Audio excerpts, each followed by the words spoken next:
Hello friend नमस्कार जय जगन्नाथ मु आपण प्रिय प्रेम बाबू आपन को स्वागत करछि। वर्तमान आम मैंने अच्छे कुआखियार मधुबन रोड रे किसी बाट 3-4 किलोमीटर आसवा पर राहम्बा ग्राम ये आम अच्छु गोटे घर सिंहासन कम चलती।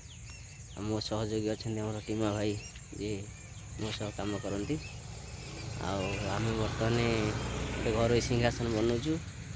आपण मैंने आसतु देखा सिंहासन टी केमती आम आसी पहुँची जाइए जो कही सिंहासन कम चलती।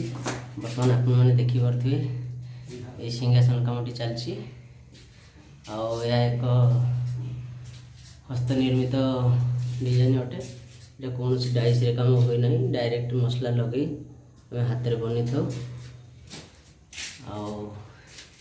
देखिपे यार कम्प्लीट होगापर ये गोटे नैरो जगार बना हो तेणुक जिनसटी टी भिजिबल होगा कष्ट हो क्लीयर होनी एमती आमर दिग हिसाब से आम बनाऊँ टे जगह कंजेस्टेड अच्छी तथापि आम चेष्टा करछु तुमको टे क्वालिटी रखी करने देखा जाओ कौन हो। नमस्कार यदि आम वीडियो आपको भल लगी ताहले लाइक शेयर सब्सक्राइब करने को जमा भी भूलें प्लीज आज्ञा। जदि आपण कौन जिनस मंदिर कि चंद्रा सिंहासन जहाँ भी दरकार हुए मत आप फेसबुक रे कांटेक्ट करेंगे इंस्टाग्राम रे कांटेक्ट करेंगे मोर आईडी प्रेम बाबू मारे आप पाइबे लिंक तेणुक रही नमस्कार।